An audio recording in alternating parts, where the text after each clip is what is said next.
হরে কৃষ্ণ। সকল বৈষ্ণব চরণে আমার প্রণাম। ধন্যবাদ যারা জয়েন করেছেন আমাদের এই সাপ্তাহিক চৈতন্য চরিতামৃত ক্লাসে। তা আমরা আদি লীলাতে আছি। আজকে আমরা আদি লীলার প্রথম অধ্যায়ের 50 নম্বর শ্লোক থেকে পড়বো, রাইট? তো শুরুতে আমরা জয় রাধা মাধব এবং মঙ্গলাচরণ দিয়ে শুরু করব। একটু ওয়েট করুন।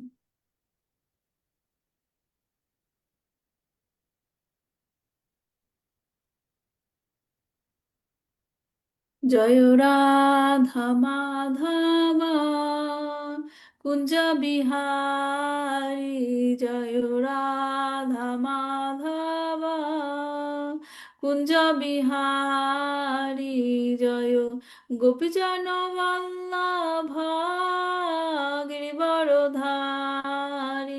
জয় গোপীজন বল্লভ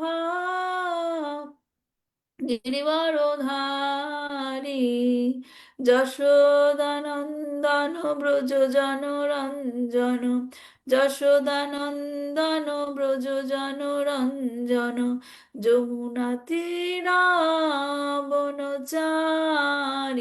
যমুনা তীরাবনচারী,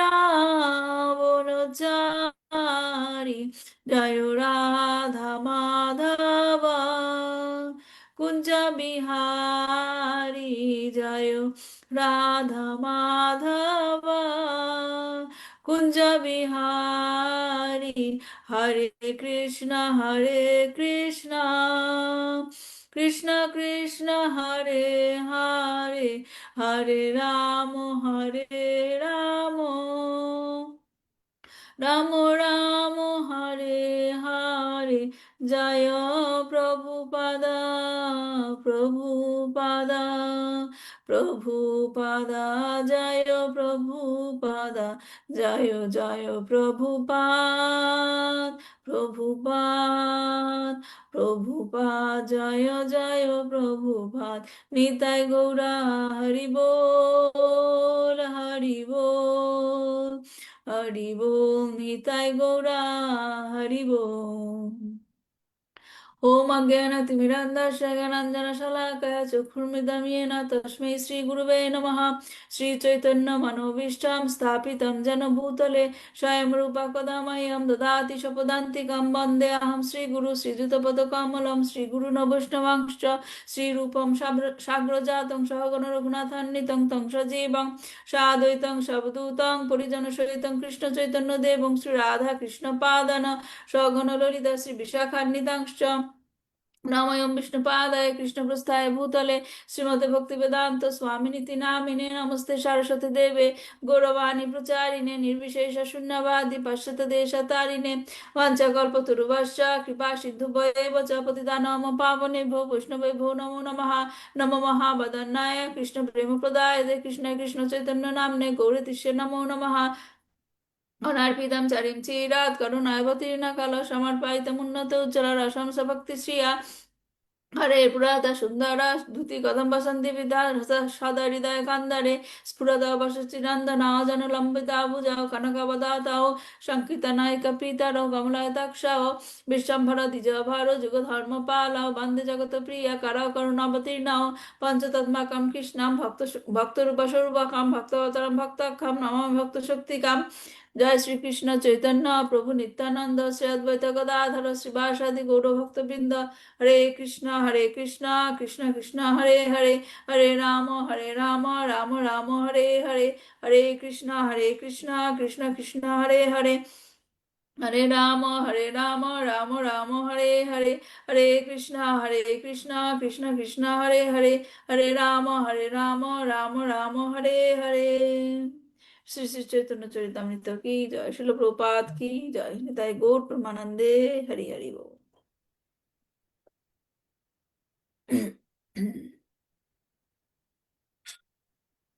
আচ্ছা, ঠিক আছে, তাহলে আমরা প্রশ্নটা দিয়ে শুরু করি। প্রশ্নগুলো ছিল আমরা যেটা আলোচনা করেছিলাম লাস্ট ক্লাসে, অর্চা বিগ্রহ স্বয়ং ভগবান এবং গুরুদেব, হ্যাঁ, এদের মধ্যে কি সম্পর্ক আছে? প্রথমে বলুন, অর্চা বিগ্রহ মানে কি?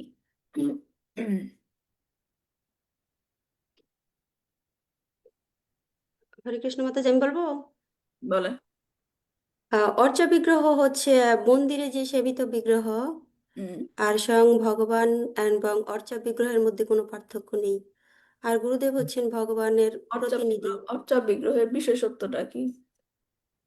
অর্চা বিগ্রহের মধ্যে প্রাণ প্রতিষ্ঠা করা হয়। হ্যাঁ। তারপর বললাম, অর্চা বিগ্রহ স্বয়ং ভগবান এবং গুরুদেব, এদের মধ্যে সম্পর্ক কি? অর্চা বিগ্রহ এবং গুরুদেব, অর্চা বিগ্রহ এবং স্বয়ং ভগবানের মধ্যে কোনো পার্থক্য নেই। হুম। এবং গুরুদেব হচ্ছেন ভগবানের প্রতিনিধি। হুম। স্বয়ং ভগবান অর্চা বিগ্রহ রূপে অবতারিত হয়। হ্যাঁ? এটা ভগবান অর্চা বিগ্রহ রূপে অবতার ধারণ করে। আর গুরুদেব হচ্ছে ভগবানের প্রতিনিধি। সবাই বুঝতে পেরেছেন? সুচিত্রা মাতাজি বলেন, হ্যাঁ, অর্চা বিগ্রহ মানে কি?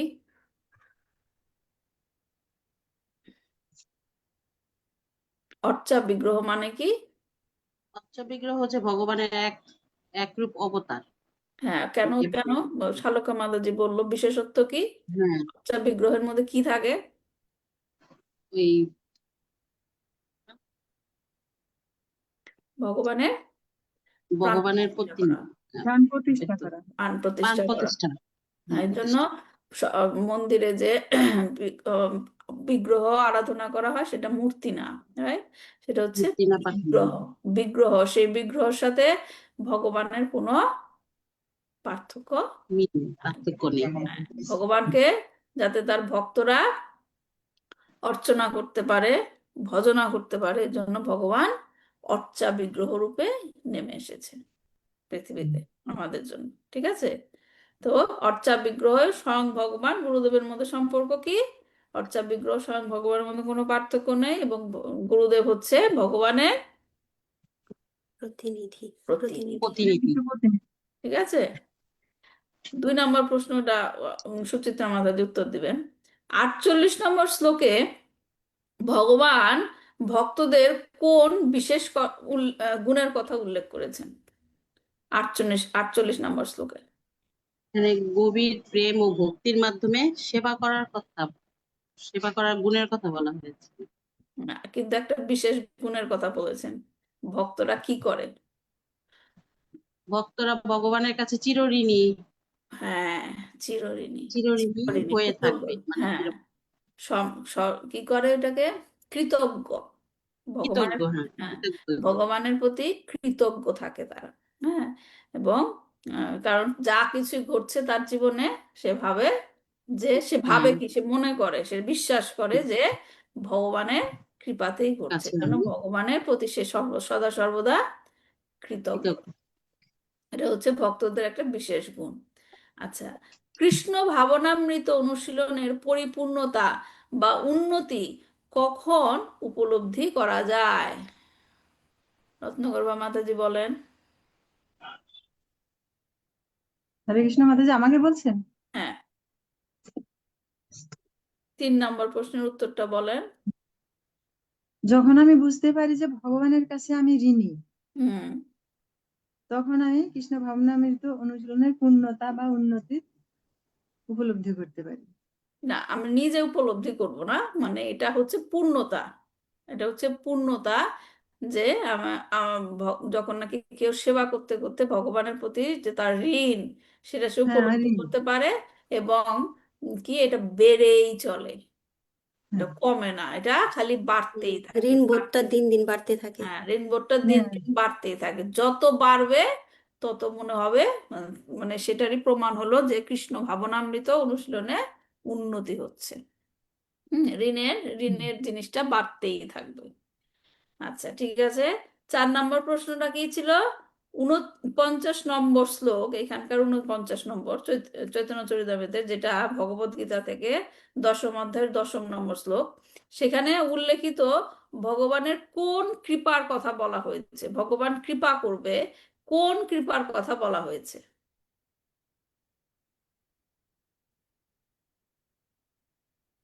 বলেন, কে বলতে চান? বলবো মাতাজি, হয়েছে নাকি জানি না। হ্যাঁ, হরে বলেন। কৃষ্ণ। যারা ভক্তিযোগ দ্বারা প্রীতিপূর্বক ভগবানের ভজনা করেন বা নিত্যযুক্ত, ভগবান তাদের শুদ্ধ জ্ঞানজনিত বুদ্ধিযোগ দান করেন এবং তারা ভগবানের কাছে ফিরে যেতে পারে। সেটা একমাত্র মানব জীবনেই সম্ভব। আপনি তো ট্রান্সলেশনটা পুরো পড়লেন। আমি জিজ্ঞেস করছি যেভাবে প্রশ্নটা, যে কৃপার কথা বলা হয়েছে, ভগবানের কৃপা পাওয়া যাবে, কোন কৃপার কথা বলা হয়েছে এখানে? পয়েন্ট টু দা পয়েন্ট বলেন, কোন কৃপার কথা বলেছে ভগবান? কি কৃপা করবে?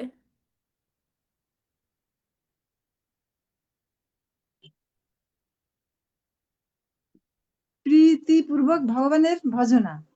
তো এটা তো ভক্তরা করবে না, তাতে হ্যাঁ, ভগবান কি দিবে? যখন ভগবানের কাছে আমরা আহ, ভজনা করব, তখনই ভগবান আমাদের কৃপা করবেন। কি কৃপা করবেন উল্লেখ করছে না?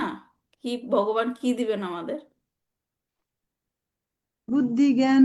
হ্যাঁ, সেটাই, সেটাই হলো কৃপা ভগবানের। সেটাই কৃপা যে ভগবান আমাদেরকে বলছেন কি, বুদ্ধি দান করবেন। দদাতি বুদ্ধির যোগান্তাম, আমি তোমাদেরকে সেই বুদ্ধিটা দিব, যে বুদ্ধি দিয়ে কি করতে পারবা তোমরা? সেই বুদ্ধি দিয়ে কি কারণ করতে পারবা? হ্যাঁ, বলেন, ট্রান্সলেশনে তো সব লেখা। ভগবানের কাছে ফিরে যেতে পারি। হ্যাঁ, ভগবানের কাছে ফিরে যেতে পারবো। তাহলে এখানে আর সেটা ভগবানের, মানব জীবনেই হ্যাঁ, একমাত্র সম্ভব। হ্যাঁ, এবং সে ভগবানের কি পাঠা, তাহলে কি ভগবান আমাদেরকে কি দিবে? বুদ্ধি দিবে। বুদ্ধি দিবে। ভক্তি, বুদ্ধি দিবে, হ্যাঁ, মুক্তি দিবে। ভগবান আমাদেরকে বুদ্ধি দিবে। এটা হলো ভগবানের কৃপা। আচ্ছা, তারপর 5 নম্বর প্রশ্ন ছিল, এই শ্লোকে, সেম শ্লোকে ভগ ভক্তদের কোন তপস্যার কথা উল্লেখ করা হয়েছে? ভক্তদের কি করতে হবে? ভগবান তো বুদ্ধি দিবে বললেন, রাইট, কিন্তু ভক্তদের কি করতে হবে? এটা কি এভাবে হবে, ভক্তদের ভগবানের সেবার মাধ্যমে প্রীতি সহকারে তপস্যার কথা বলা হয়েছে। হ্যাঁ, ভগবানের প্রতি সেবা করতে হবে, তপস্যা, সেটাই তপস্যা। এবং সেটা করতে হবে কি? ভক্তির আনুকূল্যে, হ্যাঁ, প্রীতি সহকারে। প্রীতি সহকারে। প্রীতি সহকারে। ভজতাম ভজতাম প্রীতি পূর্বকাম। প্রীতি হ্যাঁ, পূর্বকম। এখন বুঝতে পারছেন আমাদের শিল প্রভুপাদ আমাদেরকে কি তপস্যা করাচ্ছে? শিল প্রভুপাদ আমাদেরকে হেল্প করছে তপস্যা করতে। কি তপস্যা করছি আমরা? কি বলছেন শিল প্রভুপাদ, কি ফলো করতে বলছেন শালক্কা মাতাজি? কি করছি আমরা? আমরা যখন ইসকনে রিলেটেড হই, শিল প্রভুপাদের, শিল প্রভুপাদ আমাদের কি করতে বলেন? কি ফলো সেবা, করতে হবে?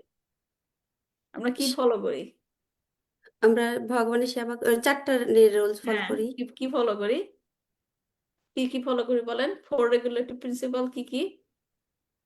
রেগুলেশন, নিরামিষ আহার, আমিষ আহার বর্জন, তারপরে অসৎসঙ্গ বর্জন, তারপরে উম, যখন ইনিশিয়েশন নিয়েছিলেন সকল গুরু মহারাজ সকল জিজ্ঞেস প্রকার করলেন। নেশা নেশা বর্জন। হ্যাঁ, হ্যাঁ, আর আরেকটা কি, উম, রত্নগর্ভা মাতাজি বলেন 4টা রেগুলেটরি প্রিন্সিপাল কি কি? 4টা নিয়ম, নেশা 4টা বর্জন, অসৎ, নিয়ম। হ্যাঁ, বলেন। নেশা বর্জন, অসৎসঙ্গ বর্জন, দ্রুত আর ক্রীড়া, নেশা হ্যাঁ, বর্জন, হুম, দ্রুত ক্রীড়া, মাতাজি হরে নেশা কৃষ্ণ, বর্জন, প্রণাম। মনে হয় অবৈধ ষোলমালা সঙ্গ, একজন বলেন, রত্নগর্ভা মাতাজি বলেন। দ্রুত ক্রীড়া, দ্রুত ক্রীড়া বর্জন, অবৈধ অবৈধ স্ত্রী সঙ্গ, সঙ্গ বর্জন। বর্জন, তারপর আমিষ আহার বর্জন, আমি সার বর্জন, আর আরেকটা আর একটা হলো আহ, অসৎ সঙ্গ ত্যাগ।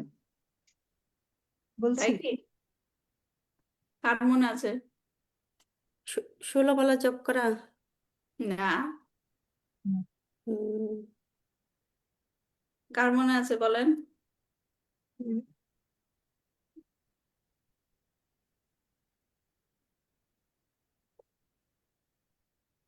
চিন্তা করেন।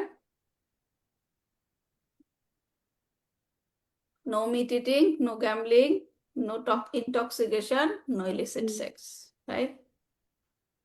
আমিষ আহার বর্জন, দ্রুত ক্রিয়া বর্জন, নেশা বর্জন এবং কি অবৈধ অবৈধ সম্পর্ক। স্ত্রী সঙ্গ অবৈধ। বর্জন। আচ্ছা, এগুলা কি আমাদের রেগুলেটরি প্রিন্সিপাল আমাদেরকে এগুলো শিখাচ্ছে, রাইট? হ্যাঁ, তপস্যার মাধ্যমে আমরা নিজেদেরকে কি করছি?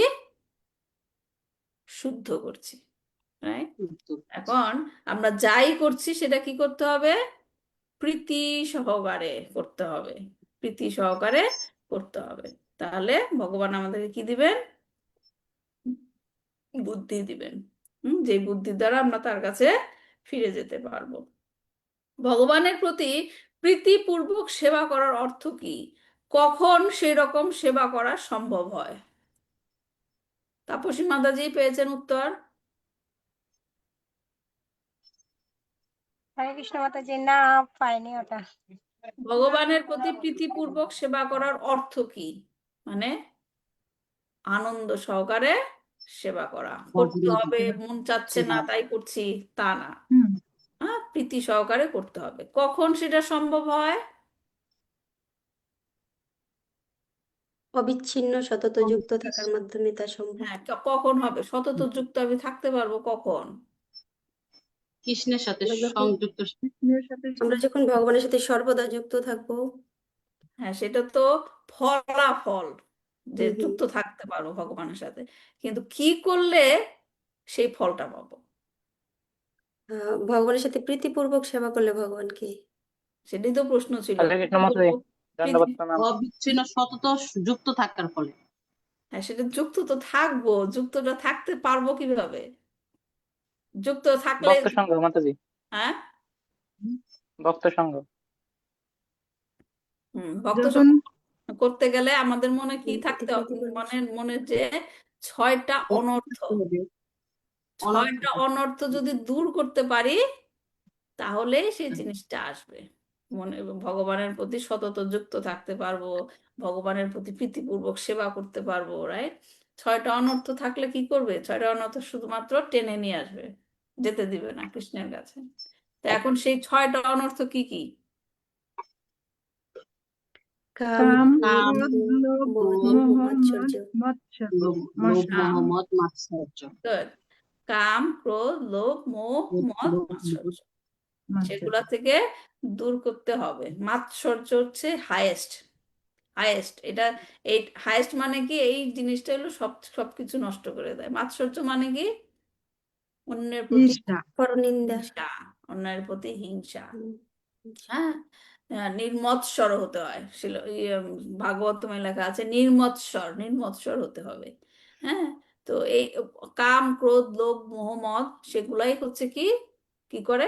মাৎসর্যতে নিয়ে যায়। মাৎসর্য যে নাকি বর্জন করতে পারবে, সে অন্য বাকি অনর্থ গুলাকেও বর্জন করতে পারবে। কালকে আমরা ক্লাসে বলেছিলাম অল্প করে যে মাৎসর্য মানে কি? মানুষের প্রতি হিংসা ভাব। ঈর্ষা। right? এটা আমরা কিভাবে ছোট থেকেই দমন করতে পারি? কিভাবে? মানুষের মধ্যে কি ভালো কোয়ালিটি গুলা দেখতে হবে আগে। একটা মানুষ 100% ভালো হতে পারে? না। আমরা যারা নাকি ম্যাটেরিয়াল জগতে আছে, বা একটা মানুষ কি 100% খারাপ হতে পারে? পারে না, না। মিশানো থাকে, রাইট? কখনো সে ভালো, কখনো সে খারাপ। তো কারোর প্রতি হিংসা ভাব দূর করতে গেলে প্রথমে তার মধ্যে দেখতে হবে যে আমার তার মধ্যে কি ভালো গুণ কি কি আছে। সেইটা বের করে আমরা, এটা ভক্ত সঙ্গ ক্ষেত্রে হয়। ভক্তের মধ্যেও অনেক সময় অনেক কিছু ঘটে যায় যেটা নাকি আমরা কষ্ট পেয়ে যাই, রাইট? কিন্তু আমাদেরকে কি করতে হবে? তার মধ্যে ভালো কিছু আছে কিনা সেইটা বের করে সেটাকে কি করতে হবে? ফলো করতে হবে। তার মধ্যে এই জিনিসটা ভালো আছে। তো যখনই আমরা আমাদের এই জিনিসটা আমরা প্র্যাকটিস করব, কারোর মধ্যে পজিটিভ জিনিসগুলো দেখবো আগে, নেগেটিভ জিনিসগুলো পরে দেখবো বা দেখবোই না, বা দেখলে পরেও সেটাকে আমরা কি করব? টেক কেয়ার করার চেষ্টা করব যে সেই নেগেটিভ জিনিসগুলো যেন আমাকে ইফেক্ট না করে, রাইট? কিন্তু আমাদের প্রথম টার্গেটটাই থাকতে হবে কি তার প্রতি আমাদের, তার মধ্যে যে পজিটিভ জিনিসগুলো আছে সেগুলাকে আমাদের বের করতে হবে, রাইট? এরকম ভাবে যখন আমরা প্র্যাকটিস করা শুরু করব, তখন কি মানুষের প্রতি আমাদের হিংসা ভাবটা ধীরে ধীরে কি হবে? কমে আসবে। ঠিক আছে, তো আমরা এখন যাই চৈতন্য চরিতামৃততে। উম, কত নম্বর শ্লোক পর্যন্ত পড়েছিলাম? 49। 49 নম্বর শ্লোকে কি আছে? 49 নম্বর শ্লোকে ছিল যে তেষাম সতত যুক্তানাম ভজতম প্রীতিপূর্বকাম দদামি বুদ্ধির্যগান্তাম ইয়ন মাম উপায়ান্তিতে। হ্যাঁ, উপায়ান্তিতে। তো এখানে আমরা শেষ করেছিলাম যে বুদ্ধির কথা বলা হয়েছে, বুদ্ধির কথা বলা হয়েছে। সেখানে আমি একটা পয়েন্ট বাদ পড়ে গিয়েছিল, যেটা নাকি চৈতন্য চরণ প্রভু তার ক্লাসে বলেছেন, যে এখানে যে ভগবান বুদ্ধির কথা বলছেন, এই বুদ্ধির কথা তিনি ভগবদ গীতার 2য় অধ্যায়ে একটু আভাস দিয়েছিলেন ভগবান। ভগবদ গীতার 2য় অধ্যায়ে সেখানে যখন অর্জুনকে গীতার যে মূল জ্ঞান দিয়েছেন, গীতার মূল জ্ঞানটা কি অনেকবার বলেছি, বলেন। ভগবদ গীতার মূল জ্ঞান, বেসিক জ্ঞানটা কি? কি জ্ঞান? প্রথমে কোন জ্ঞানটা দিল ভগবান অর্জুনকে? 2য় অধ্যায়ে কি জ্ঞান দিয়েছে বলেন? 2য় অধ্যায়ে ভগবদ গীতা আর 2য় অধ্যায়ে ভগবান অর্জুনকে কোন জ্ঞান দিয়েছেন? শালুকা মাতাজি, আপনার বলার কথা। আপনার আপনার মেয়েকে পড়াচ্ছি এখন। 2য় অধ্যায়ে কোন কোন জ্ঞানটা দিয়েছেন ভগবান? বেসিক জ্ঞান কি? ভগবদ গীতার বেসিক জ্ঞান কি? দেহ আর আত্মা। হ্যাঁ, দেহ এবং আত্মা সম্বন্ধে জ্ঞান। আমরা এই দেহ নই, আমরা হচ্ছি আত্মা। আত্মা যখন নাকি অর্জুনকে গীতার এই মূল জ্ঞান দিয়েছিলেন, তারপর তিনি বলেছিলেন যে আমি এখন তোমাকে বলবো যে এই বুদ্ধিটা, এই জ্ঞান, এই বুদ্ধিটা প্রয়োগ করে কিভাবে কাজ করলে তুমি কর্মবন্ধন থেকে মুক্ত মুক্ত। হবে, মানে তুমি আধ্যাত্মিক স্তরে, স্পিরিচুয়াল লেভেলে কিভাবে যাবে। কিন্তু তিনি সেখানে বলেন নাই যে কি সেই সর্বোচ্চ স্তর। 2য় অধ্যায়ে তিনি সেই উল্লেখটা করে নাই যে বুদ্ধি প্রয়োগ করে তুমি সর্বোচ্চ স্তরে যেতে পারবে, কিন্তু সেখানে বলে নাই যে সর্বোচ্চ স্তরটা কি। এইখানে এসে ভগবান বলছেন যে বুদ্ধি দিয়ে তুমি আমার কাছে ফিরে আসতে পারবে। সেটাই হচ্ছে, আমি হচ্ছে কি সর্বোচ্চ স্তর। বোঝা গেল জিনিসটা? যে বুদ্ধির কথা বলা হয়েছে, বুদ্ধি দিয়ে চলা। বুদ্ধি আমি তোমাকে দিচ্ছি, কিন্তু সেই বুদ্ধি দিয়ে তোমাকে প্রয়োগ করে আমার কাছে ফিরে আসতে হবে। তো এই যে ভগবান বলছেন যে আমি তোমাকে জ্ঞান দেব, আমি তোমাকে জ্ঞান দেব। তো এখন স্বভাবতই মনে প্রশ্ন আসতে পারে যে এই রকম কি শাস্ত্রিক কোনো উদাহরণ আছে যে ভগবান জ্ঞান দিয়েছেন? হ্যাঁ, যা নাকি কৃষ্ণদাস গোস্বামী পরবর্তীতে এটাই ব্যাখ্যা করবেন যে ভগবান সর্বপ্রথম কাকে জ্ঞান দিয়েছেন? বিবর্ষণকে। বিবস্বানকে। না, সূর্যকে। বিবর্ষণকে, সরি। ভগবত গীতার জ্ঞান দিয়েছেন, কিন্তু এই যে বুদ্ধি, বুদ্ধির জ্ঞানটা, সেটা প্রথম কাকে দিয়েছেন? প্রথম সৃষ্ট জীবকে? ব্রহ্মা। ব্রহ্মা। ব্রহ্মা। ব্রহ্মাকে দিয়েছেন।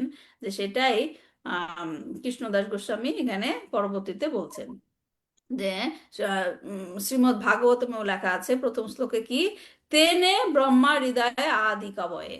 হ্যাঁ, ভগবান কৃষ্ণ প্রথমে আদি জীব সত্তা ব্রহ্মাজির হৃদয়ে বৈদিক জ্ঞান প্রদান করেছেন, যেটা নাকি শ্রীমদ্ ভাগবতমের 2য় স্কন্ধের 9ম অধ্যায়ে পুরা বর্ণনা আছে, পুরা ডেসক্রিপশন আছে যে ভগবান ব্রহ্মাকে এই জ্ঞান দিয়েছেন। তো এই অধ্যায়ের পরবর্তীতে কৃষ্ণদাস গোস্বামী এখন পরবর্তীতে এগুলাই আলোচনা করবেন। এবং ব্রহ্মাজি বললাম না যে ভগবান বলেছেন যে ভজদাম প্রীতিপূর্বক, মানে তপস্যা ফলে তিনি কি দিবেন? বুদ্ধি দিবেন। তো ঠিক এইখানেও ঠিক সেই রকম ব্রহ্মা কি করেছিল? 1000 দিব্য বছর, 1000 দিব্য বছর, যেটা নাকি আমাদের বৎসর ক্যালকুলেশন অনুযায়ী 21,60,000, 21,60,000 বছর সে তপস্যা করেছিল। তপস্যা করে এই যোগ্যতা অর্জন করেছিল এবং তার হৃদয়ে কি কৃষ্ণ দিব্য জ্ঞান দিয়েছিল। হ্যাঁ, দিব্য জ্ঞান হৃদে প্রকাশিত, দিব্য জ্ঞান হৃদে প্রকাশিত। তো পরের শ্লোকে কি বলছে? যথা ব্রহ্মণে ভগবান স্বয়ং পদিশ্যানুভাবিত ভান, মানে পরমেশ্বর ভগবান স্বয়ং ব্রহ্মাকে উপদেশ দান করে তাকে অনুভব করিয়েছিলেন। এটা গুরুত্বপূর্ণ কথা, তাকে অনুভব করিয়েছিলেন। জ্ঞান দেওয়া যায়, জ্ঞান প্রাপ্ত হওয়া যায়, কিন্তু সেটাকে কি করতে হবে? ফিল করতে। অনুভব করতে হবে, রিয়েলাইজ করতে হবে। তো তাৎপর্য শিল প্রভুপাদ কি বলছে? শিল প্রভুপাদের তাৎপর্য পড়ছি, শিল প্রভুপাদ কি যায়। God helps those who help themselves. ভগবান তাদেরই সাহায্য করেন যারা নিজেদেরকে সাহায্য করে। হ্যাঁ, এই যে নিজেদের কথা বলা হচ্ছে, নিজেদের কথা মানে কার কথা বলা হচ্ছে? আত্মা। আত্মা। হ্যাঁ, কারণ আমাদের আত্মাটা কি বন্দী হয়ে আছে, সে আত্মাকে কি করতে হবে? সাহায্য করতে। রিলিজ করে দিতে হবে। হ্যাঁ, এই ইংরেজি প্রবাদ বাক্যটি পারমার্থিক বিষয়েও প্রযোজ্য।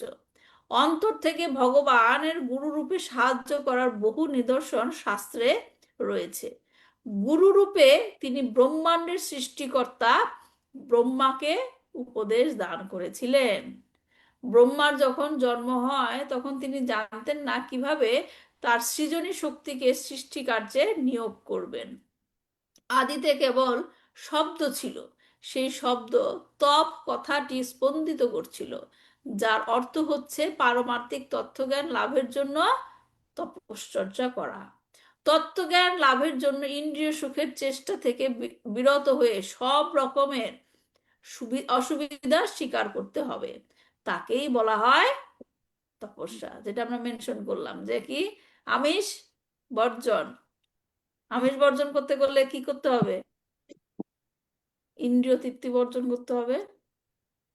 তাই মনের ইচ্ছা, হ্যাঁ, আমিষ খাওয়া, সেটাকে কি করতে হবে?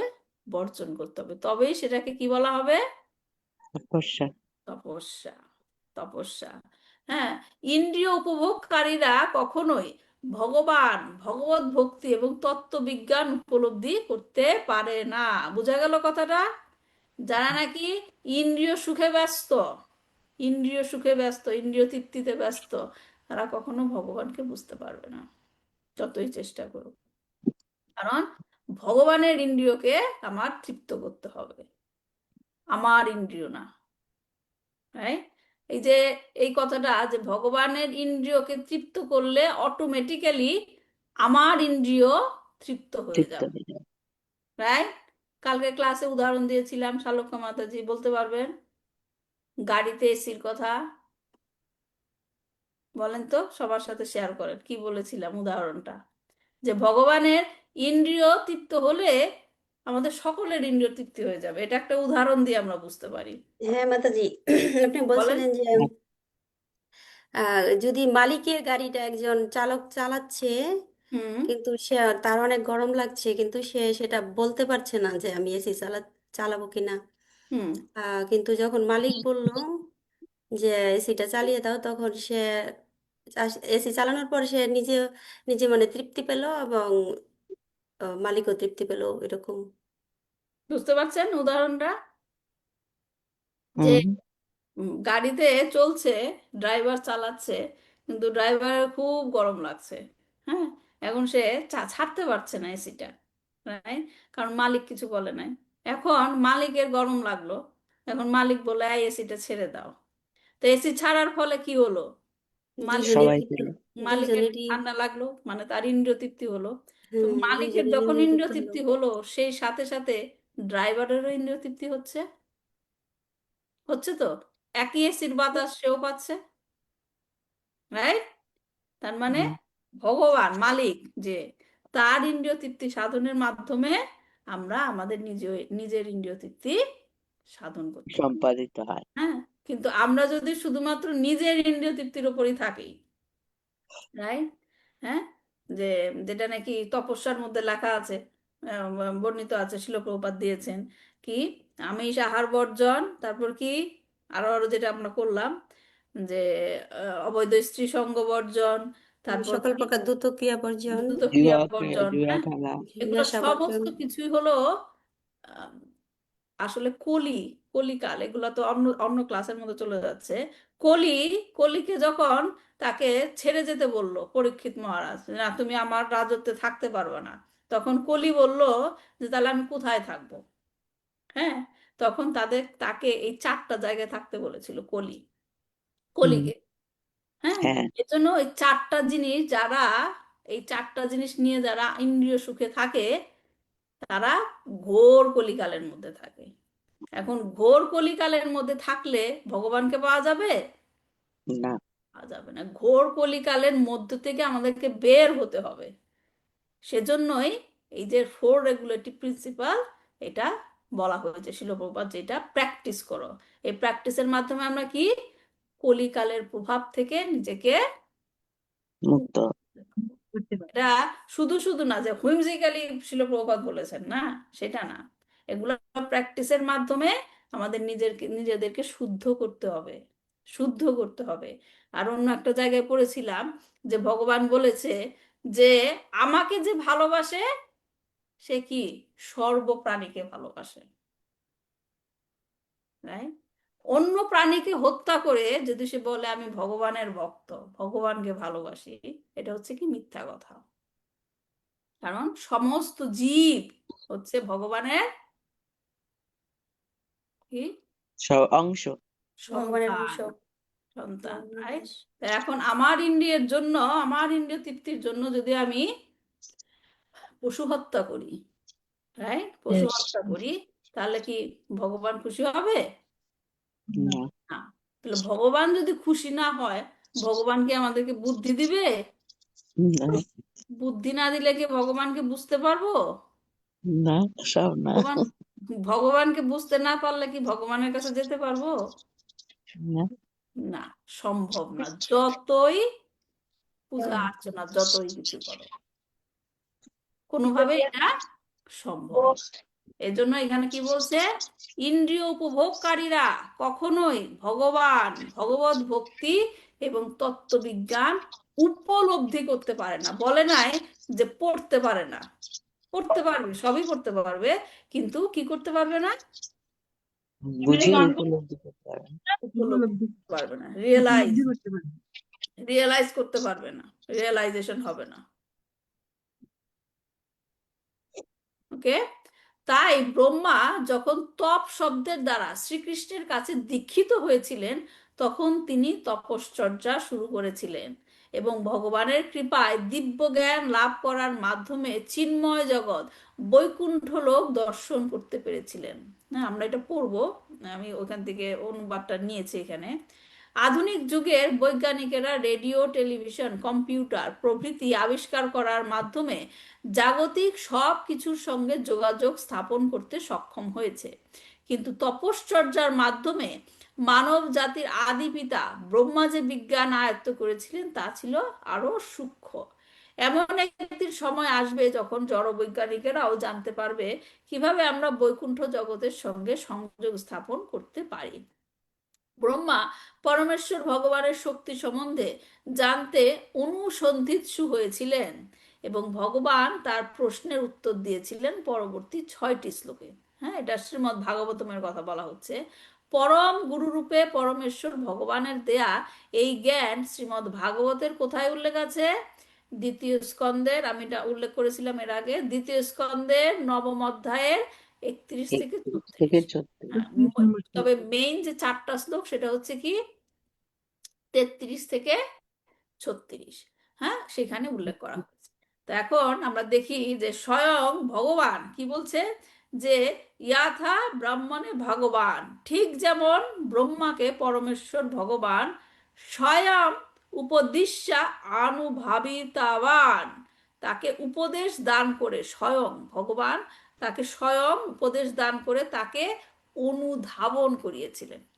2টা জিনিস এখানে, পড়া এবং কি রিয়েলাইজ করা। অনুধাবন হ্যাঁ, কিন্তু এখানে ভগবান তাকে কি করেছিলেন? অনুধাবন করিয়েছিলেন। হ্যাঁ, তো ব্রহ্মার শ্রীকৃষ্ণ থেকে যে জ্ঞান প্রাপ্ত হওয়ার যে কথা, সেটা শ্রীমদ্ ভাগবতমের 2য় স্কন্ধের কোথায় লেখা আছে? নবম অধ্যায়ে। হ্যাঁ, তো সেখানে কি লেখা আছে? প্রথম গুরু এবং ব্রহ্মাণ্ডের সর্বশ্রেষ্ঠ জীব হওয়া সত্ত্বেও ব্রহ্মা তার কমল আসনের উৎস খুঁজে পেলেন না। লোটাস ফ্লাওয়ার, পদ্ম ফুলের মধ্যে তার জন্ম হলো না? হ্যাঁ, সে, হুম, হ্যাঁ, তো সেইখান থেকে সে কোনো উৎস খুঁজে পেল না। এবং জড়জগৎ সৃষ্টি করার বিষয়ে তিনি যখন চিন্তা করছিলেন তখন তিনি বুঝে উঠতে পারছিলেন না কিভাবে এই কার্য সম্পন্ন করা যায়। তিনি বুঝতে পারেননি কোন পন্থায় এই কার্য সম্পাদন করা যায়। তিনি যখন এইভাবে চিন্তা করছিলেন তখন জলের মধ্য থেকে দুইটি অক্ষর তিনি দুইবার উচ্চারিত হতে শুনতে পেলেন। হ্যাঁ, এবং সেটা কি শব্দ ছিল? তপ। ঠিক আছে? হে রাজন, এই তপ শব্দটি নিষ্কিঞ্চন ত্যাগীর একমাত্র ধন বলে পরিজ্ঞাত। সেই শব্দটি শুনে ব্রহ্মা চতুর্দিকে সেই শব্দের উচ্চারণকারীকে অন্বেষণের চেষ্টা করলেন, খুঁজছিলেন তিনি, কিন্তু অন্য কাউকে খুঁজে না পেয়ে তিনি স্থির করেছিলেন যে তার কমলাসনে উপবিষ্ট হয়ে সেই নির্দেশ অনুসারে মনোযোগ দিয়ে তপস্যা করাই সমীচীন। ব্রহ্মা 1,000 দিব্য বৎসর তপস্যা করেছিলেন। আমাদের বৎসর অনুযায়ী, ক্যালকুলেশন অনুযায়ী কত বছর বললাম একটু 21 আগে? 21,60,000 বছর। 21,60,000। হ্যাঁ, তিনি আকাশে এই অপ্রাকৃত শব্দ তরঙ্গ শ্রবণ করেন এবং তা দিব্য বলে গ্রহণ করেছিলেন। এইভাবে তিনি তার মন এবং ইন্দ্রিয় সমূহকে কি করেছিলেন? সংযত করেছিলেন। এবং যে তপস্যা, এবং আমি এটা স্টপ করছি শেয়ারিংটা। হ্যাঁ, এবং যে তপস্যা তিনি করেছিলেন তা সমস্ত জীবের পক্ষে একটা আদর্শ শিক্ষা। এইভাবে তিনি সমস্ত তপস্বীদের মধ্যে শ্রেষ্ঠ তপস্বী বলে স্বীকৃত হয়েছিলেন। কার কথা বলা হচ্ছে এখানে? ব্রহ্মা। ব্রহ্মার কথা বলা হচ্ছে। বুঝতে পারছেন সবাই? ব্রহ্মার কথা এখানে বলা হচ্ছে। ব্রহ্মার তপস্যায় অত্যন্ত প্রসন্ন হয়ে পরমেশ্বর ভগবান তাকে সমস্ত লোকের ঊর্ধ্বে তার পরম ধাম বৈকুণ্ঠ লোক প্রদর্শন করিয়েছিলেন। কাকে? বর্মাকে, ব্রহ্মাকে। ব্রহ্মাকে। কে দর্শন করিয়েছিলেন? ভগবান। ভগবান। ভগবান। ভগবানের সেই অপ্রাকৃত ধাম সব রকমের জড়ক্লেশ এবং সংসার ভয় থেকে মুক্ত মুক্ত। আত্মবিদদের দ্বারা পূজিত। সেই পরমেশ্বর ভগবান, তিনি বৈকুণ্ঠে কি দেখলেন ব্রহ্মা? যে সেই পরমেশ্বর ভগবান শ্রেষ্ঠ সিংহাসনে উপবিষ্ট এবং তিনি ষোড়শ এবং পঞ্চশক্তির দ্বারা পরিবেষ্টিত এবং অন্যান্য গৌণ শক্তি সহ ষড়ৈশ্বর্যপূর্ণ। তিনি তার স্বীয় ধামে রম্যমান প্রকৃত পরমেশ্বর ভগবান। তখন এইভাবে পূর্ণরূপে পরমেশ্বর ভগবানকে দর্শন করে ব্রহ্মা অন্তরে আনন্দে বিহ্বল হলেন এবং দিব্য প্রেম এবং আনন্দে নেত্র প্রেমাশ্রুতে পূর্ণ হলো। তিনি তখন ভগবানের শ্রীপাদ পদ্মে প্রণত হলেন। তখন প্রেমবশ ভগবান সন্তুষ্ট চিত্তে, এই ভার্সটা একটু সুন্দর। তখন প্রেমবশ ভগবান কি করলেন? সন্তুষ্ট চিত্তে উপদেশ প্রদানের যোগ্য পাত্র ব্রহ্মার প্রতি অত্যন্ত প্রীতিযুক্ত হয়ে, হ্যাঁ, তার হাত ধরে, ঈষৎ রুচির হাস্য সহকারে সুমধুর সম্ভাষণে বলতে শুরু করলেন। এখান থেকে কি কি জিনিসটা আমরা জানতে পারলাম? ব্রহ্মাকে কিভাবে গ্রহণ করলো ভগবান? হাত ধরে তাকে করলেন। হাত ধরে। এটা ব্যাখ্যা সেখানে আছে যে হাত ধরা যায় কাকে? শেক হ্যান্ড করে, রাইট? কারোর সাথে যখন দেখা হয় হ্যান্ডশেক করে না? হুম, বিশ্বাস হয় ভগবানও সেরকম করেছে ব্রহ্মার সাথে। হ্যাঁ, তো যাকে যখন নাকি সে হাত ধরে হ্যান্ডশেক করে নিয়ে বসলো, তাহলে কি ব্রহ্মাকে তার কি যোগ্য যোগ্য যোগ্যতা পাত্র বলে গ্রহণ করেছে। নির্ধারিত। ঠিক সেই রকমই, হ্যাঁ, তখন তাহলে ভগবান গুরু রূপে কাকে জ্ঞান প্রদান করেছেন প্রথমে? ব্রহ্মাকে। ব্রহ্মাকে। ব্রহ্মা হচ্ছে আদিগুরু। আমাদের সুচিত্রা মাতাজি, ব্রহ্মাকে সৃষ্ট প্রথম জীব, সৃষ্ট প্রথম জীব, হ্যাঁ, তাকে তিনি জ্ঞান প্রদান করলেন এবং সেই জ্ঞান ধীরে ধীরে ট্রান্সফার হলো। ব্রহ্মা যখন জ্ঞান পেলেন, ব্রহ্মা সেই জ্ঞান কাকে দিলেন? দিলেন। জ্ঞানের কথা বলছি। হ্যাঁ, ব্রহ্মা জ্ঞান পেলেন, হ্যাঁ, ব্রহ্মা জ্ঞান পেলেন, তখন সে ব্রহ্মা জ্ঞান সেই জ্ঞানটা কাকে দিলেন? মনু সূর্যদেবকে। হ্যাঁ, ডিভোশন, সেটা তো নারদ, ভগবান দিয়েছে। নারদ মুনি। আচ্ছা, নারদ মুনি। হ্যাঁ, নারদ মুনি তখন সেই জ্ঞান কাকে দিলেন? ব্যাসদেবকে। ব্যাসদেবকে। ব্যাসদেব কাকে দিলেন? সুখদেব, এই সুখদেব, সুখ- সুখদেবকে। সুখদেবকে, সুখদেব তখন কাকে দিলেন? পরীক্ষিত মহারাজ। পরীক্ষিত মহারাজকে। হ্যাঁ, তারপর ধীরে ধীরে সেটা নিচে নেমে এলো। এখানে হচ্ছে কি পরম্পরা, এইভাবে জ্ঞানটা কার থেকে চলে আসলো? ভগবান ভগবানের কাছ বর্মা থেকে। হ্যাঁ, তো এখন এখান থেকে আমাদের কি শিক্ষণীয়? যে ভগবান অন্তর্যামী রূপে ভেতর থেকে, রাইট, এবং বাইরে থেকে গুরু হিসেবে আমাদেরকে কি করে? গাইড করা। নির্দেশনা দেন, জ্ঞান প্রদান করেন। কিন্তু সেটা পাওয়ার জন্য আমাদেরকে কি করতে হবে? নিজেকে যোগ্যতা অর্জন করতে। যোগ্যতা অর্জন করতে হবে। হ্যাঁ, এবং সেই যোগ্যতা অর্জন কিভাবে সম্ভব? তপস্যার মাধ্যমে। তপস্যার দ্বারা, যেটা ব্রহ্মা করেছিল। ব্রহ্মা এমনি এমনি যোগ্য হয়ে গেছিল না না, ব্রহ্মা ভগবানের থেকেই কিন্তু তার জন্ম, রাইট? হুম, গর্ভদক্ষায় বিষ্ণু, রাইট? আর একটা ভালো থাকছে। তাহলে ভগবানের নিজের থেকে সৃষ্ট, ভগবানের তখনই তো তাকে জ্ঞান দিতে পারতো না যখন ব্রহ্মা খুঁজছিল, কিন্তু সেভাবে কি সে দিয়েছে? না, আগে না তাকে যোগ্যতা অর্জন করতে হয়েছে, তারপরে হ্যাঁ, তাকে তাহলে যোগ্য বলে ব্রহ্মার স্বীকার। মতো শ্রেষ্ঠ জীব, সৃষ্ট প্রথম জীব, তাকেই যোগ্যতা অর্জন করতে হয়, আর আমরা তো কোন ছোট ছোট জীব, হ্যাঁ, হুম, নাই? তা আমাদেরকে যোগ্যতা অর্জন করতে হবে। হ্যাঁ, তো তত্ত্বজ্ঞান লাভের জন্য কি করতে হবে আমাদেরকে? সেই জ্ঞান যোগ্যতা অর্জন করার জন্য ইন্দ্রিয় সুখ থেকে নিজেকে বঞ্চিত করতে হবে। বিরত রাখতে হবে, বিরত রাখতে হবে, যত রকমের অসুবিধাই হোক না কেন, যত রকমের অসুবিধাই হোক না কেন। এরকম আমরা দেখি যে অনেকে ইস্কনে আসে প্রথমে, তারপর শুরু করে আমিষ বর্জন করে, হ্যাঁ, নিরামিষ খাওয়া শুরু করে। তারপর কিছুদিন যাওয়ার পর শরীরে নানা ধরনের কমপ্লিকেশন দেখা দেয়, এইটা হচ্ছে না, এটা সমস্যা হচ্ছে। তারপর ডাক্তারের কাছে যায়। ডাক্তার তখন কি বলে? প্রোটিন ভিটামিনের অভাব। ভিটামিনের অভাব, ভিটামিনের অভাব হচ্ছে, এটা খাচ্ছেন না, ওটা খাচ্ছেন না। তখন কি করে? সে ভয় পেয়ে যায়, ভয় পেয়ে যায় যে আমার শরীরে এরকম সমস্যা হচ্ছে। হ্যাঁ, তখন সে কি করে? আবার ব্যাক করে। তারপর খাওয়া শুরু করে। তখন তখন তাদের প্রথম আর্গুমেন্টটা কি থাকে? আগে তো শরীর, তারপর তো ভগবানের ভজনা, বলে না? আমি প্র্যাকটিক্যাল কথা বলছি, হ্যাঁ, হ্যাঁ, বলে তো একদম। আগে তো শরীর, তারপর ভগবানের ভজনা। তখন সে কি করে? ব্যাকে চলে। আরে একটু চেষ্টা করো, হুম, যে এই জিনিসটা সমস্যা হয়েছে, সমস্যাটার অন্য কোনো উপায় আছে কিনা। আমি ভগবানের সেবা ছাড়বো না, ভগবানের প্রতি তপস্যা আমি ছাড়বো না, আমি অন্য কোনো উপায় বের করি। সেইভাবে চিন্তা করবে না, সে চাবে সহজ পথে, যে আমি যেখানে আগে ছিলাম সেখানেই ভালো আছি, রাইট? তাহলে কি সেটা কি তপস্যা হলো? না সেটা তপস্যা হলো না। হ্যাঁ, কিন্তু ভগবানের জ্ঞান লাভ করতে গেলে আমাদেরকে কি করতে হবে?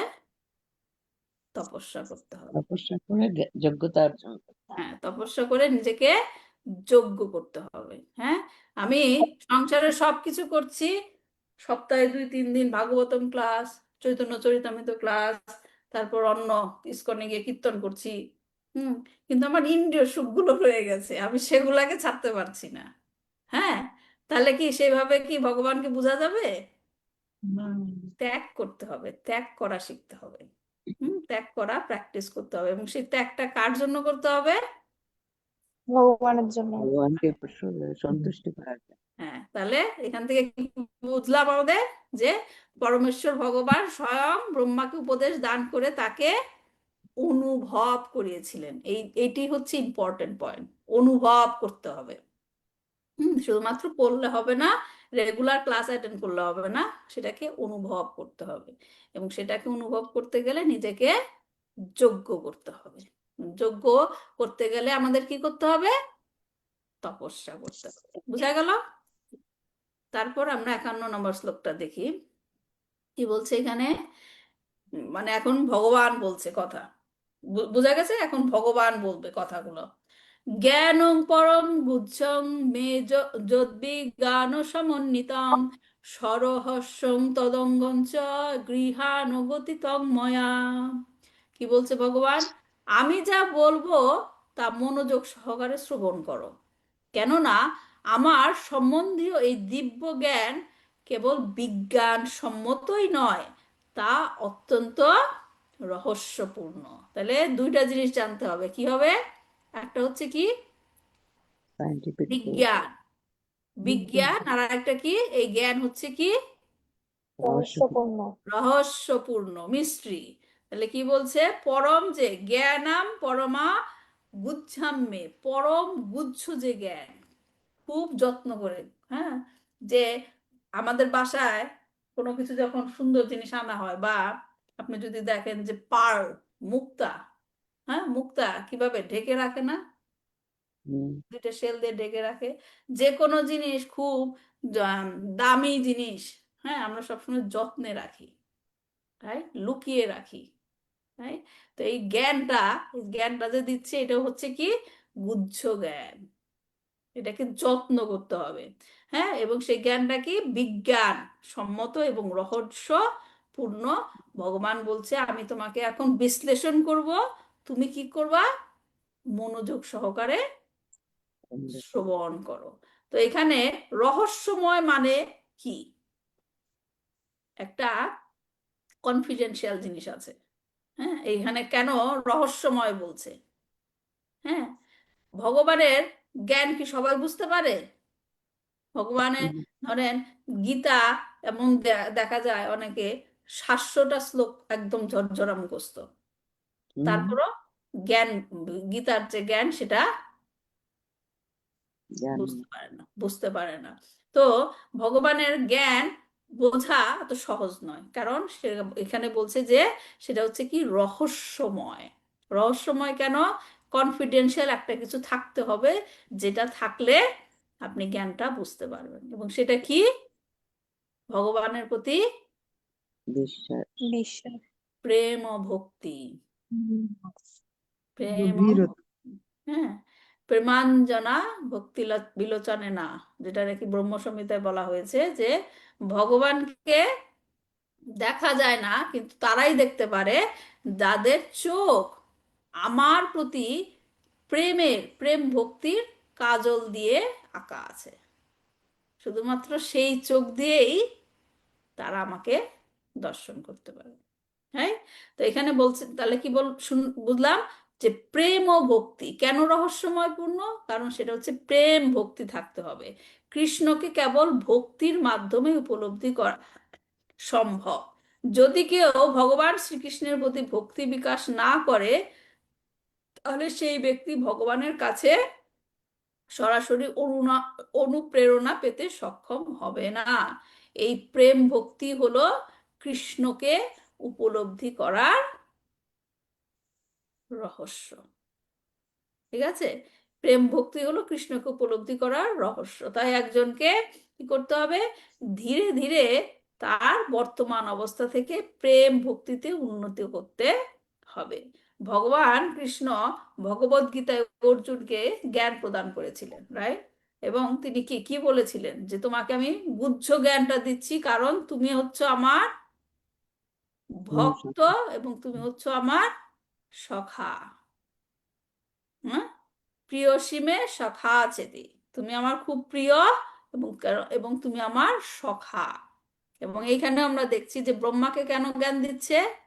কারণ ব্রহ্মা তপস্যার মাধ্যমে ভগবানকে তুষ্ট করেছিলেন এবং তাকে বন্ধুর মতো হাত ধরে নিয়ে তাকে জ্ঞান, জ্ঞান প্রদান করেছে। রাইট? তো এই যে এই ধরনের যোগ্যতা ছাড়া কেউ ভগবদ গীতার জ্ঞান বা ভগবানের জ্ঞান কেউই সেই রহস্যে কি করতে পারবে না? কি ঢুকতে পারবে না, এর যোগ্যতা লাগবে, এবং সেই যোগ্যতাটা কি? প্রেম ও ভক্তি থাকতে হবে। তাহলে এই এই অতএব কেউ যদি ভক্ত না হয়ে ভক্তিমূলক সেবা না করে ভগবানকে বুঝতে পারে না। ভগবানের প্রতি অতীন্দ্রিয় প্রেমের স্তর অর্জনের জন্য ভক্তিমূলক সেবার নিয়মতান্ত্রিক নীতিগুলো, রেগুলেটিভ প্রিন্সিপাল মেনটেন করতে হবে, এবং এগুলাকে কি বলা হচ্ছে? বৈধি ভক্তি, বিধি ভক্তি। ঠিক আছে? যেখানে কি কি বৈধি ভক্তি কি কি? ভগবানের নাম শ্রবণ করতে হবে, ভগবানের নাম জপ করতে হবে, ভগবানের মহিমা শ্রবণ করতে হবে, কীর্তন করতে হবে। হ্যাঁ, এই কারণে চৈতন্য মহাপ্রভু এই ভক্তিমূলক সেবায় সিদ্ধি অর্জনের জন্য 5টা পদ দিয়েছিলেন। একটা হচ্ছে কি? প্রথমে শ্রবণম, রাইট? প্রথমটি হলো ভক্তদের সাথে ভক্ত সঙ্গে শ্রবণ করতে হবে। দ্বিতীয়টি হলো ভগবানের মহিমা কীর্তন করতে হবে। তৃতীয় হলো শ্রীমদ্ ভাগবত শুদ্ধ ভক্তের কাছ থেকে শ্রবণ করতে হবে। এবং চতুর্থ কি? পবিত্র স্থানে বসবাস করতে হবে। এবং পঞ্চম হচ্ছে ভক্তি সহকারে ভগবানের সেবা করতে হবে। এগুলো অর্চনা হচ্ছে করতে কি? হ্যাঁ, এগুলো হচ্ছে কি? রেগুলেটিভ প্রিন্সিপাল। এটা হচ্ছে বিধি ভক্তি, নিয়ম নিয়ম পালন করে আমাদেরকে কি করতে হবে? ধীরে ধীরে আমাদেরকে শুদ্ধ করতে হবে নিজেকে। হুম, যেমন ধরে রান্না করতে গেলে কড়াইতে যদি অনেক নোংরা পড়ে যায়, হুম, একবারেই পরিষ্কার হয়ে যায়? যখন নাকি বেশি ময়লা পড়ে যায়, ধীরে ধীরে ধীরে ধীরে সেটাকে কি পরিষ্কার করতে হয়। রাইট? এই যে ধীরে ধীরে পরিষ্কার করার পদ্ধতিটাই হচ্ছে কি? বিধি ভক্তি পালন করতে হবে। বিধি ভক্তি পালন করে নিজেকে শুদ্ধ করতে হবে। তো ভগবান ব্রহ্মাজিকে চিন্ময় জ্ঞান প্রদান করবেন এখন, যেটা নাকি ব্রহ্মা 4টা প্রশ্ন করেছিল ভগবানকে, এবং সেই 4টার প্রশ্নের উত্তরে ভগবান সেই জ্ঞানগুলি দিবেন। সেই প্রশ্নগুলি কি? এটা শ্রীমদ্ ভাগবতমে সব উল্লেখ আছে। প্রথম প্রশ্নটা হলো, ব্রহ্মা জিজ্ঞেস করেছিল যে জড় এবং চিন্ময় উভয় স্তরে ভগবানের রূপ কি রকম, ভগবানের বিভিন্ন শক্তি কিভাবে ক্রিয়া করে, ভগবান কিভাবে তার শক্তিতে লীলা বিলাস করে, এবং ব্রহ্মা তার কর্তব্য সম্পাদন করবে কিভাবে। তো এই প্রশ্নের উত্তরগুলোই পরবর্তী 4টা শ্লোকে ভগবান বলবেন। তো এখানে তাৎপর্যে, এই শ্লোকের তাৎপর্যে কি বলছে? শ্রীকৃষ্ণ সম্বন্ধীয় দিব্য জ্ঞান নির্বিশেষ ব্রহ্ম জ্ঞানেরও থেকে অনেক গভীরতর, কারণ সেই জ্ঞান কেবল তার রূপ এবং ব্যক্তিত্ব সম্বন্ধেই তথ্য প্রদান করে না, তা তার সঙ্গে সম্পর্কিত সব কিছু সম্বন্ধে তথ্য প্রদান করে। সৃষ্টিতে এমন কিছু নেই যা শ্রীকৃষ্ণের সঙ্গে সম্পর্কিত নয়। সেই দিক থেকে দেখতে গেলে শ্রীকৃষ্ণ ছাড়া কোনো কিছুই নেই, আবার তিনি ছাড়া অন্য কোনো কিছুই শ্রীকৃষ্ণ নয়। এই জ্ঞান হচ্ছে চিন্ময় বিজ্ঞান, এবং শ্রী বিষ্ণু ব্রহ্মাজিকে পূর্ণরূপে এই বিজ্ঞান দান করতে চেয়েছিলেন। এই বিজ্ঞানের রহস্য এই বিজ্ঞানের রহস্য চরমে ভগবানের সঙ্গে ব্যক্তিগত সম্পর্কে সম্পর্কিত হওয়ার আসক্তিতে পর্যবেসিত হয়। ফলে তখন কৃষ্ণ বহির্ভূত সবকিছুর প্রতি অনাসক্তি আসে। হ্যাঁ, কোন একটা ক্লাসে এরকম বুঝিয়েছিলাম যে ম্যাটেরিয়াল আসক্তি আর কৃষ্ণের প্রতি আসক্তি দুইটা একসাথে চলে না। হ্যাঁ, কৃষ্ণের প্রতি আসক্তি বাড়াতে গেলে ম্যাটেরিয়াল আসক্তি কমাতে হবে। রাইট? যে নাকি ম্যাটেরিয়াল আসক্তিতে পূর্ণ থাকে, ম্যাটেরিয়াল আসক্তিতে একদম পূর্ণ আসক্তি থাকে, তার কৃষ্ণের প্রতি আসক্তি লো হয়ে যাবে। বুঝতে পারছেন? দুইটা আসক্তি একসাথে কখনো হবে না। এখন কৃষ্ণের প্রতি আসক্তি আমার বাড়ছে, এটার ইন্ডিকেশন কি হবে? ম্যাটেরিয়াল ম্যাটেরিয়াল জগতের জগৎ প্রতি আমার দেখুন অনাসক্তি বাড়ছে। বুঝতে পারছেন? একটার অনাসক্তি আর একটার আসক্তি আসক্তি একসাথে হতে হবে। ঠিক আছে? তো ফলে কৃষ্ণ বহির্ভূত সবকিছুর প্রতি অনাসক্তি আসবে। এই স্তর প্রাপ্ত হওয়ার 9টি উপায় রয়েছে: শ্রবণ, কীর্তন, স্মরণ, পাদসেবন, অর্চন, বন্দন, দাস্য, সখ্য এবং আত্মনিবেদন। এইগুলি হচ্ছে একই ভগবত ভক্তির বিভিন্ন অঙ্গ, যা দিব্য রহস্যে পরিপূর্ণ। ভগবান ব্রহ্মাকে বলেছিলেন যে তিনি যেহেতু তার প্রতি প্রীত হয়েছেন, তাই তার কৃপায় এই রহস্য তার কাছে কি উদ্ঘাটিত হচ্ছে। ঠিক আছে? পরের শ্লোকটা একটু পড়ি, 5 মিনিট সময় আছে। পরের শ্লোকটা ভগবান কি বলছেন? যাবানহং যথা ভাব যদ্রূপ গুণ কর্মক তথৈব তত্ত্ব বিজ্ঞানমস্তু তে মদনুগ্রহাৎ। খুব সুন্দর একটা শ্লোক, যেখানে ভগবান কি বলছে? আমার অনুগ্রহে তুমি আমার রূপ, গুণ এবং লীলা সম্বন্ধীয় তত্ত্বজ্ঞান লাভ করো। কি বলছে? ইম্পর্টেন্ট পয়েন্ট কি এখানে? রূপ গুণ লীলা। হ্যাঁ, ইম্পর্টেন্ট পয়েন্ট হচ্ছে তুমি সেই তত্ত্বজ্ঞানগুলো লাভ করো। কিভাবে সম্ভব? আমার কীর্তন করো আমার রূপ গুণ সমস্ত। আমার অনুগ্রহে, এটা হচ্ছে গুরুত্বপূর্ণ পয়েন্ট। হ্যাঁ, তত্ত্বজ্ঞান তুমি লাভ করবে, কিন্তু সেটা লাভ করতে হবে কিভাবে?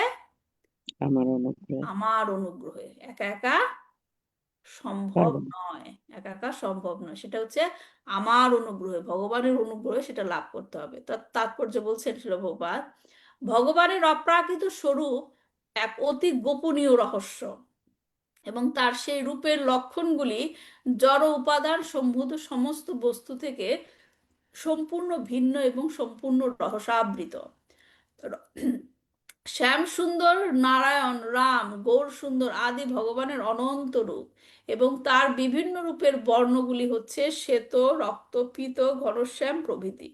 শুদ্ধ ভক্তের কাছে ভগবান রূপে এবং শুষ্ক জ্ঞানীদের কাছে নির্বিশেষ ব্রহ্মরূপে তার গুণাবলী, গিরি গোবর্ধন ধারণ করার মতো অসাধারণ কার্যকলাপ, দ্বারকায় 16,000-এরও অধিক মহিষীকে বিবাহ, ব্রজ গোপিকাদের সঙ্গে রাস নৃত্য এবং সেই নৃত্যে উপস্থিত প্রতিটি গোপিকার সঙ্গে আলাদা আলাদা ভাবে নৃত্য করার জন্য নিজেকে বিস্তার, এই রকম অসংখ্য এবং অদ্ভুত সমস্ত কার্যকলাপ সম্পূর্ণ রহস্যাবৃত। হ্যাঁ, এই কারণেই অনেকে মিসআন্ডারস্ট্যান্ডিং করে, রাস নৃত্য নিয়ে কি ভুল তথ্য প্রচার করে, কারণ তাদের কাছে এই রহস্য উন্মোচিত হতে হয় না। পারে না। কারণ কেন পারে না? কারণ তাদের মধ্যে প্রেম ও ভক্তি ভক্তি দিয়ে। নেই। হ্যাঁ, এজন্য আমরা যখন ভগবানের নাম লীলা শুনবো, আমাদের কার কাছ থেকে শুনতে হবে? আমাদের তাদের কাছ থেকে। গুরু পরম্পরা সত্য দ্বারা বলতে এই হুম, আচার্য সত্য আচার্য, শুদ্ধবাদ। যারা নাকি এই জ্ঞানটা বুঝতে পেরেছেন, ভক্তির মাধ্যমে যারা বুঝতে পেরেছে। ভগবান নিজেই বলেছেন যে গুরুর কাছে যাও, কারণ তিনি এই জ্ঞান তোমাকে দিতে পারবেন, কারণ তিনি এই জ্ঞানের সত্য উপলব্ধি করতে পেরেছেন। হ্যাঁ, যে নাকি, এজন্য আমাদের খুব কেয়ারফুলি শুনতে হবে ভগবানের কাছে। কার কাছে শুনলে আমরা প্রকৃত জ্ঞানটা বুঝতে পারবো? এরকম ভুইফোর অনেক অনেক অনেক আছে, যারা নাকি বিভিন্ন ভাবে প্রচার করে থাকে। হ্যাঁ, জ্ঞান উপলব্ধি হয়নি, তারপরও তারা প্রচার করে থাকে। এজন্য খুব সতর্কতার সহিত আমাদের কি আগাতে হবে, বুঝতে হবে কার কাছে আমাদের শুনতে হবে। আচ্ছা, এখানে তাৎপর্যটা কি অনেক বড়, আচ্ছা শেষ করে নেই। হ্যাঁ, এই লীলা সমূহের একটা বিশেষ দিক হচ্ছে ভগবত গীতার বিজ্ঞানসম্মত জ্ঞানের প্রকাশ। এই ভগবত গীতা সারা পৃথিবীর সমস্ত স্তরের পণ্ডিত মণ্ডলী শ্রদ্ধা সহকারে পাঠ করেন, এবং যতজন মনোধর্মী জ্ঞানী রয়েছেন তত ভাবে তার বিশ্লেষণ হয়। এই রসাবৃত তত্ত্ব অবরোহ পন্থায় ব্রহ্মার কাছে প্রকাশিত হয়েছিল। আরোহ পন্থায় এই জ্ঞান লাভ করা যায় না। আরোহ মানে কি? অবরোহ মানে কি? আরোহ মানে নিজে থেকে চেষ্টা করা। হ্যাঁ, অবরোহ মানে অন্যের মাধ্যমে। মানে শুদ্ধ ভক্তের মাধ্যমে, এবং তাকে রিয়েলাইজ করানো হয়েছিল। ভগবানের মহৎ অনুগ্রহের ফলে ব্রহ্মার মতো ভক্তের কাছে এই জ্ঞান প্রকাশিত হয়। দিব্য জ্ঞান হৃদে প্রকাশিত। ব্রহ্মা থেকে নারদ, নারদ থেকে ব্যাসদেব, ব্যাসদেব থেকে শুকদেব, এবং এইভাবে গুরু শিষ্য পরম্পরার ধারা এই জ্ঞান প্রবাহিত হয়। আমাদের জড় প্রচেষ্টার মাধ্যমে আমরা কখনোই ভগবানের এই রহস্যাবৃত তথ্য জানতে পারবো না। তা কেবল তার কৃপার প্রভাবেই যথার্থ ভক্তের কাছে প্রকাশিত হয়। এই কারণে দেখেন আমরা চৈতন্য চরিতামৃত, ভাগবতম, ভগবদ গীতা পাঠের আগে কি পাঠ করি? সবার মঙ্গল কাছে হুম, গুরু মঙ্গলাচরণ। মঙ্গলাচরণ। কেন? মঙ্গলাচরণ। উদ্দেশ্য কেন থাকে? আমরা সবার প্রতি কৃতজ্ঞতা জানাই যে ওনাদের আশীর্বাদ চাই, এবং ওনাদের কৃপাতে যেন আমরা এটা বুঝতে পারি এবং মানে জ্ঞান আহরণ করতে পারি। হ্যাঁ, তার মানে মঙ্গলাচরণ পাঠ গুরুত্বপূর্ণ, right? Not only one person, একজন চ্যান করছে বাকিজন করছে না, তা না, সবার চ্যান করা উচিত। আচ্ছা, বিভিন্ন ভক্তের সেবার বিভিন্ন মাত্রা অনুসারে এই জ্ঞান ধীরে ধীরে তাদের কাছে প্রকাশিত হয়। হ্যাঁ, খুব গুরুত্বপূর্ণ একটা কথা, লেভেল অনুসারে জ্ঞান দেওয়া হবে। হ্যাঁ, 5 লিটার জগের মধ্যে 10 লিটার দুধ দিলে কি 10 লিটার দুধ আসবে? না, 5 লিটার দুধের জগে 5 লিটার দুধই আসবে। আমি জোর করে ঢুকালেও সেখানে ঢুকবে না। আজ হ্যাঁ, তাতে কি হবে? আরো বিশৃঙ্খল। বিশৃঙ্খলার সৃষ্টি হবে। হ্যাঁ, যার যতটুকু ক্ষমতা তাকে সেই রকম জ্ঞান দিতে হবে। উল্টা মানে তার বেশি লোড দিলে কি হবে? হিতে বিপরীত হবে। অ্যাকসেপ্ট। পক্ষান্তরে বলা যায় নির্বিশেষবাদীরা যারা শ্রবণ কীর্তন আদি পূর্বোক্ত ভক্তঙ্গের মাধ্যমে বিনীতভাবে ভগবৎ সেবা ব্যতীত তাদের সীমিত জ্ঞান এবং রোগগ্রস্ত জল্পনা কল্পনার উপর নির্ভর করে ভগবানকে জানতে চায়, তারা কখনোই অপ্রাকৃত জগতের রহস্য ভেদ করতে পারে না। যেখানে জরাতীত পরম সত্য তার দিব্য সবিশেষ রূপে বিরাজমান। যে সমস্ত সাধারণ অধ্যাত্মবাদী জড় স্তর থেকে চিন্ময় স্তরে প্রবেশ করার চেষ্টা করছে, তারা সেই পরম সত্যকে নির্বিশেষ বলে মনে করে। কিন্তু ভগবানের কৃপায় যখন সেই রহস্য উন্মোচিত হয়, তখন সেই নির্বিশেষ ধারণার নিরসন নিরসন। হয়। নির্বিশেষ কথাটার মানে কি? নির্বিশেষ ব্রহ্ম। নির্বিশেষবাদীরা ব্রহ্মজ্যোতিতে বিলীন হয়ে যেতে চায়, তারা আচ্ছা, ভাবে যে আমরা ভগবানের সঙ্গে এক হয়ে যাব হ্যাঁ, মৃত্যুর পর। আমি এখন এই প্রশ্নটা দিয়ে শেষ করব। আমাকে কেউ একটু বোঝাবেন ব্রহ্মজ্যোতি কি? ও, তার ভগবানের দেহগত রশ্মিচ্ছটা। আচ্ছা, ঠিক আছে মাতাজি, অন্য কাউকে জিজ্ঞেস করি, কে বলতে হ্যাঁ, চান ব্রহ্মজ্যোতি মানে কি? ব্রহ্মজ্যোতি মাতাজি কিন্তু বলেই দিছে, তারপরও বলেন, কেউ চেষ্টা করেন, ব্রহ্মজ্যোতি মানে কি?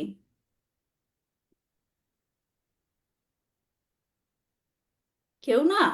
ব্রহ্মজ্যোতি হচ্ছে আলো, যেন ভগবানের শরীরের যে আলোক রশ্মিটা আহ, হুম, ভগবানের দেহ দেহের রশ্মিচ্ছটা। দেহের রশ্মি। আচ্ছা, আপনি এটা বলেছেন, এখন আরেকজনকে কাউকে জিজ্ঞেস করি। হ্যাঁ, আমাদের টার্গেট কোথায়? ব্রহ্মজ্যোতিতে যাওয়া?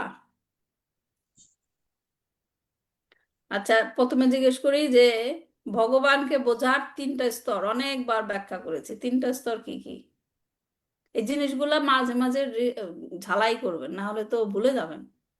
ভগবানকে বোঝার 3টা স্তর কি কি? 3টা স্তর যে কেউ বলবে না কি কাউকে বলতে বলছে? না, মাতাজি একটু ওয়েট করেন, কারণ হ্যাঁ, আমি সেই চাই জন্যই জিজ্ঞেস সবাই করছি। বলুক।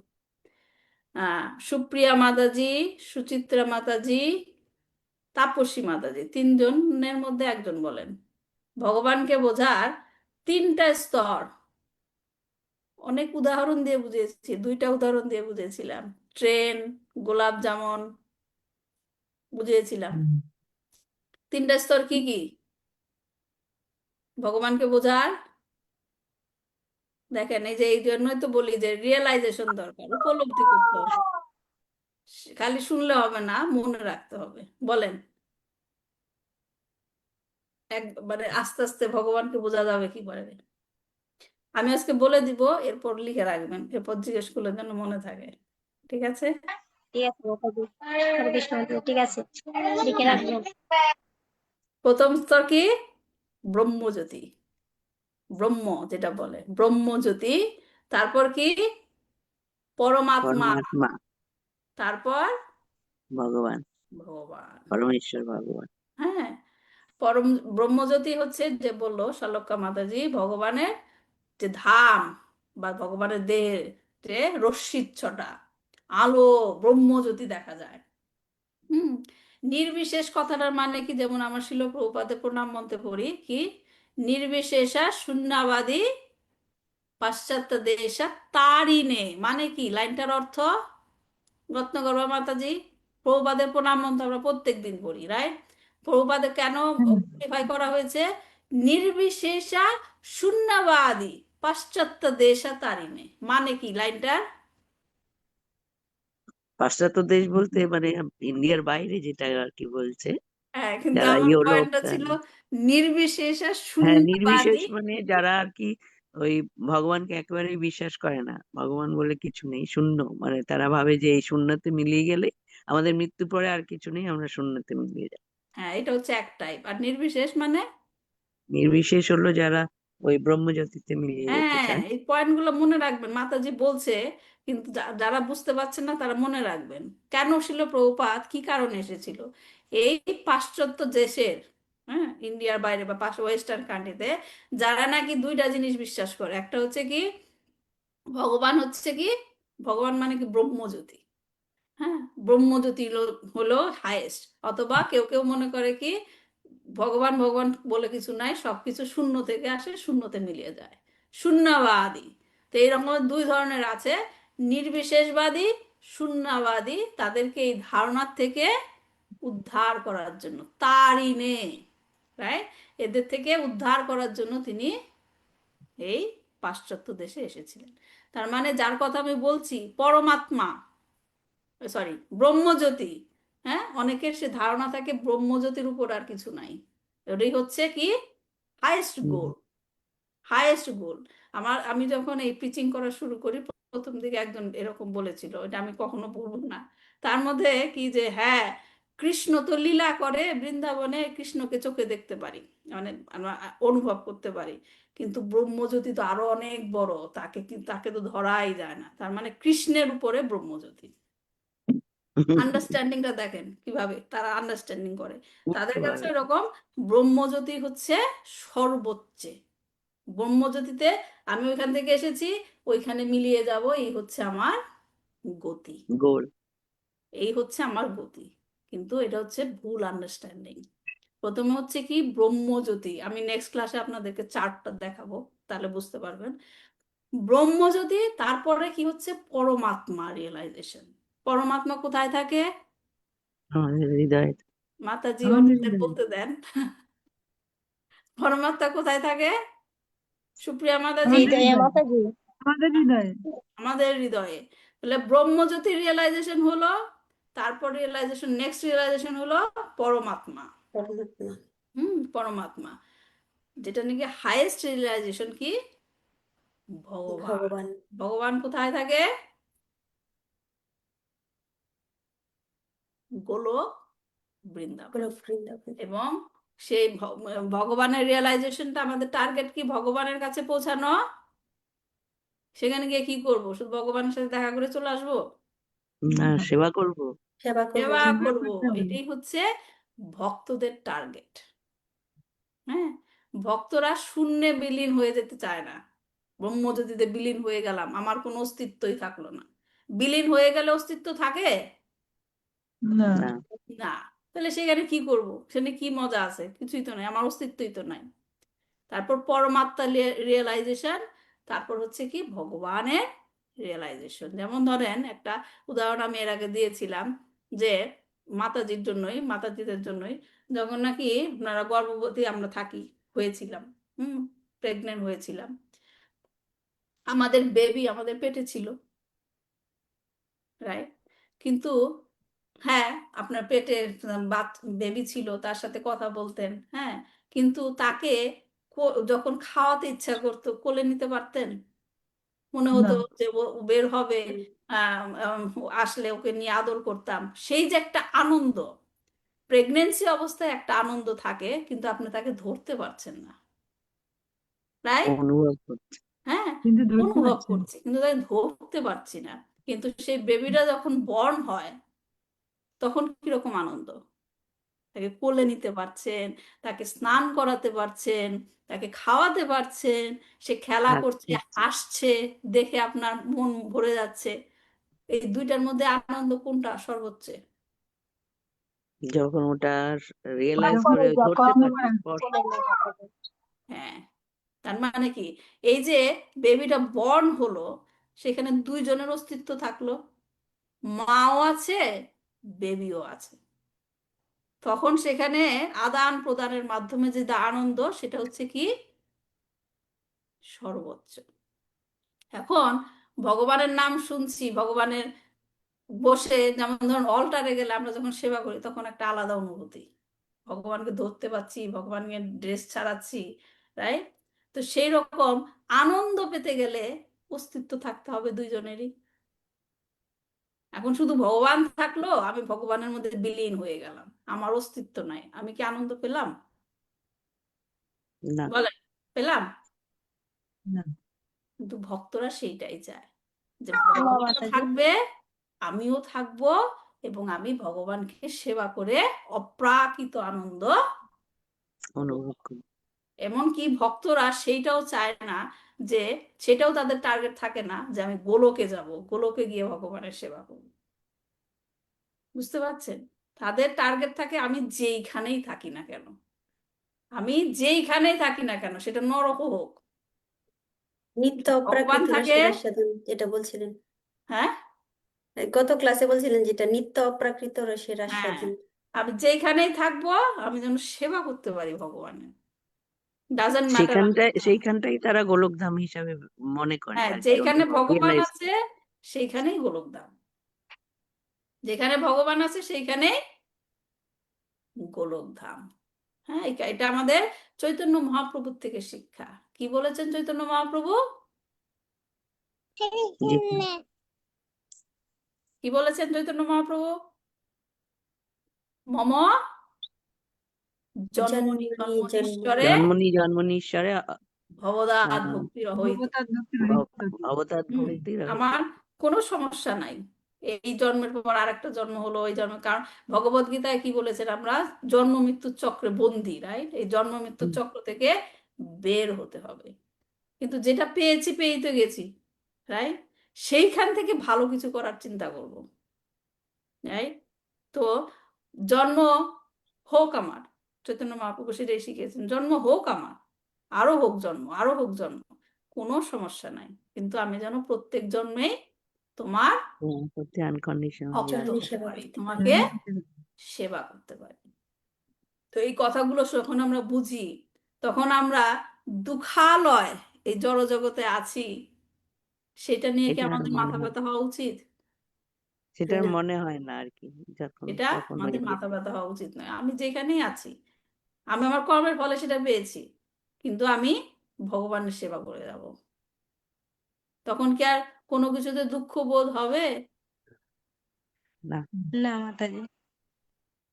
এটাই হচ্ছে রিয়েলাইজেশন। তাহলে কি হলো, ভগবানকে বোঝার 3টা স্তর, কার মনে আছে? প্রথমটা কি? ব্রহ্মজ্যোতি, পরমাত্মা, মাতাজি, ওয়েট, আমি 3জনকে ধরেছিলাম আজকে, তৃষা, সরি, সুচিত্রা মাতাজি, সুপ্রিয়া মাতাজি, ব্রহ্মজ্যোতি, হ্যাঁ, ব্রহ্মজ্যোতি, পরমাত্মা আর ভগবান। ভগবান মনে থাকবে, ঠিক? 3টে স্তর, এবং সবার টার্গেট থাকা উচিত কি? ব্রহ্মজ্যোতিতে বিলীন হয়ে যাওয়া, রাইট? হ্যাঁ, হুম, পরমেশ্বর ভগবানকে প্রাপ্ত করা। পরমেশ্বর ভগবানের ভক্তি সেবায় নিজেকে। নিয়োজিত করা। ঠিক আছে, তাহলে আজকে একটু সময় বেশি হয়ে গেল, সরি। আর আমার একটা কোয়েশ্চেন আছে।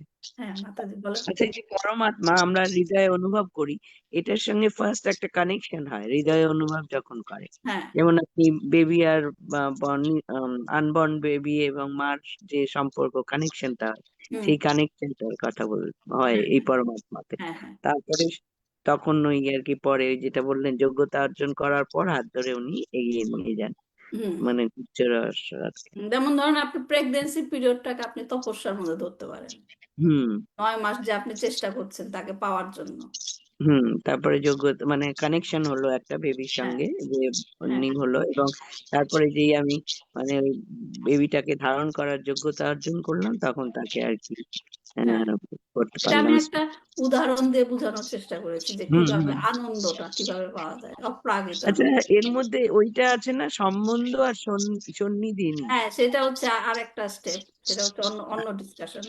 আচ্ছা আচ্ছা, এবার হ্যাঁ ঠিক আছে, তাহলে হুম নেক্সট উইকে আমাদের ক্লাসটা হবে না, শিল প্রভুপাদের অ্যাপিয়ারেন্সে ওই দিন আমাদের মন্দিরে প্রোগ্রাম আছে সকালে, তো পরের উইকে আমরা আবার ক্লাসটা কন্টিনিউ করব।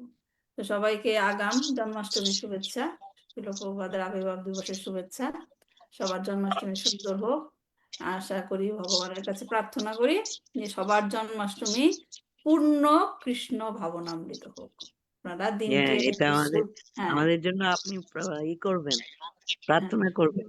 বলে না, শুদ্ধ ভক্তদের প্রার্থনা ভগবান না শোনেন। আমি তো শুদ্ধ ভক্ত না মাতাজি। মানে মানে আপনি শুদ্ধ তাও আর কি, হ্যাঁ যে বলে না, আমাদের সবাই চেয়ে তো এটা নিজের অ্যাডভান্স। নিজের এন্ডেভার, সবাই চেষ্টা করবেন এই দিনটা শুধুমাত্র সেটা তো আছে, কৃষ্ণের জন্য, হ্যাঁ।